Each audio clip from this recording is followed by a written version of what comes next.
Hello dear student, my name is Shivam Sharma. Welcome to my channel SS chemistry. आज मैं लेकर हूँ आपके लिए ईथर क्या होते हैं फुल डिस्कस करने वाला हूँ इस लेक्चर में। ठीक है, इसके अंदर हम लोग पढ़ने वाले हैं इंट्रोडक्शन के बारे में, क्लासिफिकेशन के बारे में, hybridisation, solubility, boiling points and uses. इन 6 हेडिंग्स के ऊपर फोकस करना है इस लेक्चर में। ठीक है, बहुत ही प्यारी सी स्लाइड बनाई हुई है, आपको बहुत ही अच्छे से चीज़ें समझ में आएंगी ईथर से रिलेटेड। ठीक है, तो चलिए लेक्चर को कर लेते हैं स्टार्ट बिना किसी देर किए हुए। तो सबसे पहले डिस्कस करते हैं इंट्रोडक्शन के बारे में कि भाई ईथर जो हैं वो क्या होते हैं। Ethers are a class of organic compounds that mostly contain an ether group wherein the oxygen atom is bonded to two alkyl और aryl groups। ईथर जो है वो ऑर्गेनिक कंपाउंड्स का एक क्लास होते हैं और ऑक्सीजन जो है वो 2 बॉन्ड बनाती है किसी 2 एल्किल ग्रुप से या 2 एरिल ग्रुप से। अगर मैं यहाँ पे आपको एक सिंपल सा एग्जांपल दूँ, एक ये सिंगल बॉन्ड राइट साइड में, एक ये सिंगल बॉन्ड लेफ्ट साइड में, और इसके 2 लोन पेयर जो हैं वो खाली रहेंगे, इनसे कोई बॉन्ड नहीं बनेंगे। ठीक है, ये सिंपली हो गया ईथर का स्ट्रक्चर। और यहाँ पे कोई एल्किल ग्रुप भी हो सकता है और कोई एरिल ग्रुप भी हो सकता है। ठीक है, ये कॉमन सा स्ट्रक्चर हो गया ईथर का। ठीक है, उसके बाद यहाँ पे बहुत सारे एग्जाम्पल्स दिए हुए हैं, आप देख सकते हैं। अभी मैं यहाँ पे डिस्कस कर रहा हूँ। देखो यहाँ पे एक एग्जाम्पल है डाई मेथिल ईथर का। डाई मेथिल ईथर क्यों? क्योंकि इसमें 2 मेथिल ग्रुप लगे हुए हैं सेंटर वाली ऑक्सीजन से। ठीक है, फिर उसके बाद डाई आइसोप्रोपिल ईथर, फिर साइक्लिक ईथर। ठीक है, फिर एक di phenyl ether. Di phenyl ether क्या होते हैं? जैसे कि ऑक्सीजन सेंटर में और इससे 2 बेंजीन रिंग लगी होंगी इस तरीके से, ये भी एक ईथर ही होता है। ठीक है, कंफ्यूज मत होना। ये एक ईथर हो गया, इसके जो 2 लोन पेयर हैं वो फ्री रहेंगे, इनसे कोई बॉन्ड फॉर्म नहीं होंगे। ठीक है, तो आई होप आपके समझ में आया होगा ईथर का इंट्रोडक्शन और एग्जाम्पल्स। ठीक है, तो अब बात करते हैं क्लासिफिकेशन के बारे में कि भाई ईथर जो हैं उनको कितनी कैटेगरीज में डिवाइड किया गया है। Ethers can be classified into 2 broad categories based on the substituent group attached to its oxygen atom, symmetrical ether and asymmetrical ether। देखो ईथर को 2 कैटेगरीज में डिवाइड किया गया है। कौन कौन सी? Symmetrical and असमेट्रिकल। किसके बेस पर किया गया है? ऑक्सीजन एटम से जो सबस्टिट्यूएंट ग्रुप लगे हुए होते हैं राइट और लेफ्ट में, उसके बेस पर इनको डिवाइड किया गया है। अब भाई सिमेट्रिकल और असमेट्रिकल क्या होते हैं? देखो जब ऑक्सीजन एटम के दोनों तरफ ग्रुप बराबर लगे हुए हों उसको कहेंगे सिमेट्रिकल, और जब ऑक्सीजन एटम से दोनों तरफ ग्रुप बराबर ना लगे हुए हों उसको कहेंगे असमेट्रिकल। ठीक है, इतनी बात समझ में आई होगी। चलो तो अब यहाँ पे कुछ एग्जाम्पल्स आपको समझाते हैं सिमेट्रिकल के और असमेट्रिकल के। अब यहाँ पे देखो सेंटर में जो ऑक्सीजन प्रेजेंट है उसके दोनों तरफ एथिल लगे हुए हैं।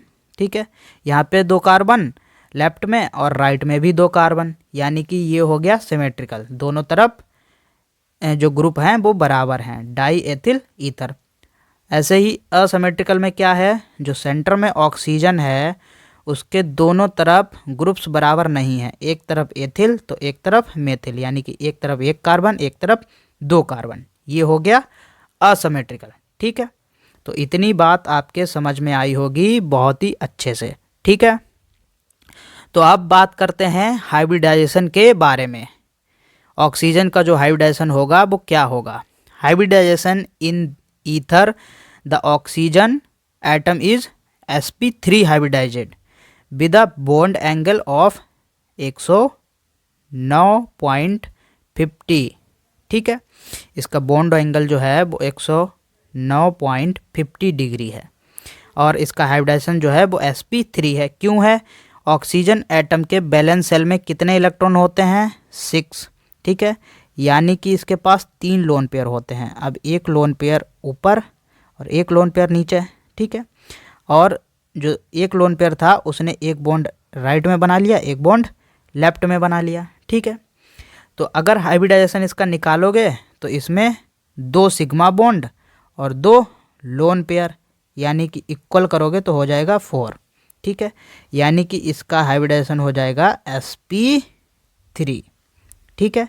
3p और एक s मिलकर बनाएंगे sp3 और इसका बॉन्ड एंगल 109.50 डिग्री, ठीक है। तो इतनी बात आपके समझ में आई होगी कि भाई इसका हाइब्रिडाइजेशन जो है वो कितना होता है या क्या होता है, ठीक है। तो अब बात करते हैं सॉल्युबिलिटी के बारे में कि भाई ईथर जो है उसकी सॉल्युबिलिटी क्या होती है।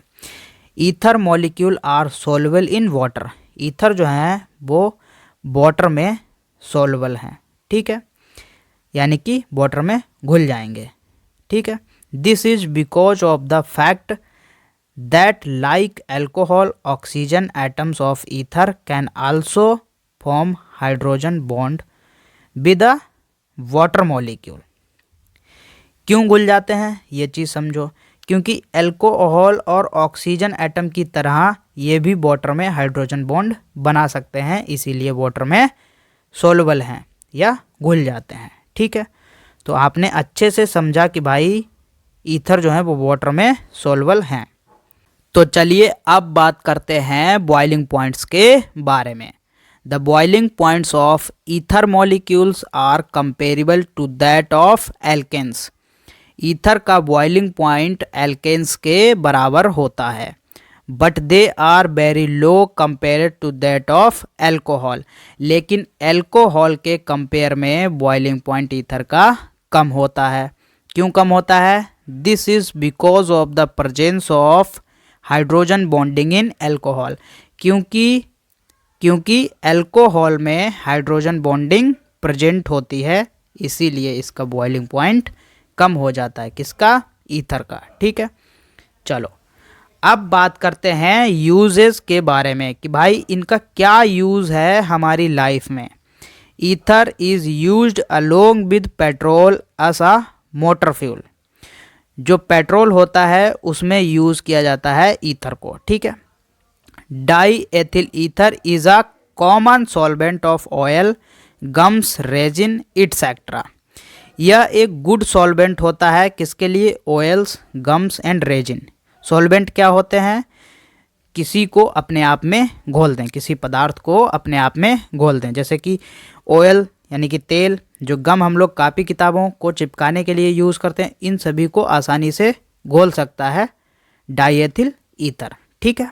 फिर उसके बाद phenyl ether can be used as a heat transfer medium because of its high boiling point.